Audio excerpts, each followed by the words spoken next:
हाँ जी, तो अभी आईजेएसओ एग्जाम की बातें चल रही हैं। पिछली वीडियो में मैंने आपको अपनी स्टोरी बताई थी और आज मैं डिस्कस करूंगा कुछ और reasons why everyone should appear for this exam. काफ़ी ज़्यादा अच्छा एग्जाम है और इसकी अवेयरनेस इंडिया में इतनी कम है, मतलब पता नहीं क्यों। It's the only government recognised exam olympiad in India at your class 9-10 level. ठीक है, 11-12 में physics olympiad, maths olympiad, chemistry ये सब होते हैं, लेकिन आपके लेवल पर प्राइवेट बॉडीज़ की बात नहीं कर रहा हूँ। प्राइवेट और बॉडीज़ के बहुत सारे ओलंपियाड होते हैं, हम वो बात नहीं कर रहे। हम कह रहे हैं गवर्नमेंट रिकॉग्नाइज्ड जो इंटरनेशनल ओलंपियाड ऑथेंटिक वाले वो केवल यही है एक। ठीक है, मतलब ऑलमोस्ट कह सकते एक ही है। तो ये एग्जाम की आपको तैयारी करनी चाहिए यार। It's very important, it's a very big deal. अगर आपके पास एक आईजेएस में मेडल होता है ना, इसके एडवांटेज वगैरह बता देता हूँ। पहली बात, मेडल और परफॉर्मेंस, इवन परफॉर्मेंस भी अगर होती है in IJSO equal to very big deal. ठीक है, आपको कितनी ही सारी कोचिंग वगैरह में अगर आप जाएंगे आपको डिस्काउंट्स वगैरह मिल जाता है। डिस्काउंट का मतलब स्कॉलरशिप मिलती है, क्योंकि आप आईजेएसओ स्कॉलर अगर हैं यानी आप में बहुत पोटेंशियल है। तो आपको कोई भी कोचिंग वाला इवन हाफ रेट पर या ऐसे मैं बताता हूँ, मुझे 90% स्कॉलरशिप मिली थी। कई लोग 11th-12 में पूछते हैं कि अरे आप 11th-12 में कोचिंग वगैरह गए थे, तो मुझे बहुत ज़्यादा बड़ी स्कॉलरशिप भी मिली थी। 90% स्कॉलरशिप मिली थी मुझे 11th-12 में मेरी कोचिंग में, because I was an IJSO scholar. ठीक है, मैंने आईजेएसओ निकाला था इसलिए मुझे 90% ऑफ मिला था फीस में, which is a very big deal. या कोचिंग की फीस बहुत ज़्यादा होती है। आपके पास अगर मेडल है या आपने सेकंड स्टेज थर्ड स्टेज किया हुआ है, ठीक है, मैं थर्ड स्टेज तक गया था पर्सनली, तो आपको इंटरनेशनल यूनिवर्सिटीज़ में एडमिशन में बहुत ज़्यादा हेल्प मिलती है। बहुत ज़्यादा हेल्प मिलती है, बिकॉज वो रिकॉग्नाइज करते हैं कि अरे बच्चा इतना टैलेंटेड है, इसको एडमिशन में देना चाहिए, कुछ करके जाएगा। राइट, तो बहुत ज़्यादा मेटेरियल की वेटेज होती है। Second, it helps you a lot in your JEE, या अगर आपको नीट की तैयारी करनी तो नीट में भी, क्योंकि आईजेएसओ के सेकंड स्टेज ऑनवर्ड्स या इवन फर्स्ट स्टेज में भी कुछ चीज़ें they are completely based on 11th and 12th, और 11th-12 में भी काफ़ी कॉन्सेप्चुअल चीज़ें पूछी जाती हैं। तो if you have to clear that exam, then you must know all of this concepts very depth में। ठीक है, आपको you need to know everything about them. And अगर आप उतना डेप्थ में पढ़ाई करते हो, आपका जेई का भी आधे से ज़्यादा काम हो जाता है।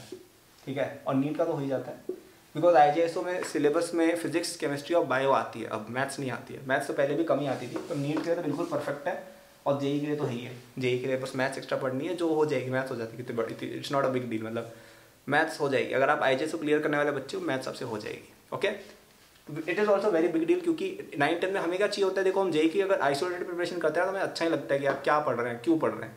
बट अगर हम एग्जाम की आड़ में पढ़ते हैं कि आईजेएसओ के लिए पढ़ रहे हैं, तो एग्जाम भी हो जाता है और जेई की तैयारी भी इनडायरेक्टली हो जाती है। तो ये अच्छी बात है। तीसरा, it's a very fun experience. ठीक है, मतलब मुझे याद है कि मैंने आईजेएसओ दिया था। ठीक है, तो फर्स्ट स्टेज मैंने दिया था, उसकी तैयारी में बड़ा मज़ा आया था। एक तो क्योंकि उसकी कहानी तुमने देखी थी ना मेरी, तो मेरी पूरी फैमिली इन्वॉल्व थी। पता है, जैसे मेरे पापा पर्सनली बहुत इन्वॉल्व थे, मुझे वो कोचिंग जाते थे और काफ़ी इन्वेस्टेड थे सब लोग। मतलब मैं इन्वेस्टेड था, मेरे पापा मम्मी भैया सब इन्वेस्टेड थे इस एग्जाम में। एक फन एक्टिविटी थी, मतलब समझो सबके लिए कंबाइंड मिशन था कि यार कल्पित का आईजेएसओ होना चाहिए, समझो। तो वो भी एक काफ़ी अच्छी फीलिंग रहती है, वो एक एक्सपीरियंस अच्छा था। फिर इसका सेकंड स्टेज हुआ था जयपुर में, और उसमें मेरे मम्मी पापा मैं तीनों गए थे, और जहाँ तक मुझे याद है उससे पहले हम कभी भी कहीं भी नहीं गए थे। मतलब मैं अपने शहर से पहली बार बाहर इस एग्ज़ाम की वजह से निकला था। कैन यू इमेजिन कि क्या, समझ रहे हो, मतलब मैं अपने शहर से पहली बार बाहर निकला था इस एग्ज़ाम की वजह से। ओके, और हम तीनों ने साथ में गए थे ट्रेन में, तो बहुत मज़ा आया था। मुझे वो ट्रिप आज तक याद है, जबकि वो 2014 में थी शायद। हाँ, 2014 को, कितना 8 साल हो गए तब भी। आज मुझे बहुत 8 क्या, अभी तो ये जनवरी 2014 की बात कर रहा हूँ मैं, तो अभी तो ये जनवरी 2023 आने वाली, right. So it's almost 9 years now. तो इतनी पुरानी बात है, तब भी वो ऐसा लगता है एकदम फ्रेश है। जयपुर में हमने काफ़ी ट्रैवल वगैरह किया था, मज़ा आया था बहुत यार, है ना। एग्जाम वगैरह का एक्सपीरियंस भी बहुत अच्छा था। HBCSE वाले एग्जाम भी बहुत एकदम ऐसा लगता है भाई कि आए हैं कहीं पे एग्जाम देने, right. It's a very good experience. और OCSE कैंप जो था मुंबई में, वो तो यार मतलब इट्स अ मिक्स बैग। मतलब काफ़ी अच्छे लोग होते हैं। सी मेरे OCSE में जो भी बच्चे आए थे ना, वो सभी लोग अभी एम्स में, IITs में, MIT में, ऐसी जगह पर पढ़ रहे हैं, स्टैनफोर्ड में ऐसी जगह पढ़ रहे हैं। ठीक है, हर बंदे, कोई AR1 लाया, कोई KPY रैंक 1 है, कोई ओलंपियाड मेडलिस्ट है, कोई क्या कर रहा है। सब लोग बहुत अच्छा कर रहे हैं लाइफ में, क्योंकि सब इंटेलिजेंट थे। ओके, एक दो बच्चों को छोड़, एक दो बच्चे तो हालांकि डाउन हिल चले गए, लेकिन अदरवाइज 99% लोगों ने बहुत अच्छा किया। तो उन लोगों से तुम मिलते हो। फिर वो कैंप मुंबई में, तो मुंबई में बड़ा मज़ा भी आता है। तो मैं पहली बार अकेले रहा था कहीं पे, 14 साल का था तब मैं, 13-14 जो भी था, 15 होगा maybe, I don't remember. But अच्छा एक्सपीरियंस था, मज़ा आया था एकदम। तो that's a very fun experience. तो you should definitely go for it. काफ़ी अच्छा ये एग्ज़ाम है। ठीक है, और आपको अगर इस एग्ज़ाम की प्रिपरेशन के लिए एक और हेल्प चाहिए, तो हमारा आईजेएसओ प्रिपरेशन का एक कोर्स भी आता है।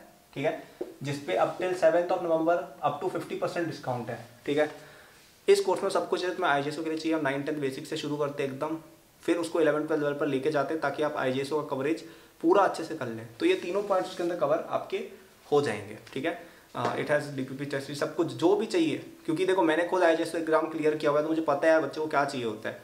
तो मैंने उसके अकॉर्डिंग ही सिलेबस पूरा उसका डिज़ाइन किया, करिकुलम, इसमें कुछ चीज़ें मैंने खुद भी कवर की हैं और उसका पूरा जो प्रॉब्लम्स वगैरह सब कुछ है, आई हैव मेड श्योर कि it is of the best quality possible for this particular exam. तो आप इसको डिस्क्रिप्शन में जाके डेफिनेटली चेक करें, काफ़ी वर्थ इट है 7 नवंबर या उससे पहले। ठीक है, तो I hope you like this video, like subscribe, thank you.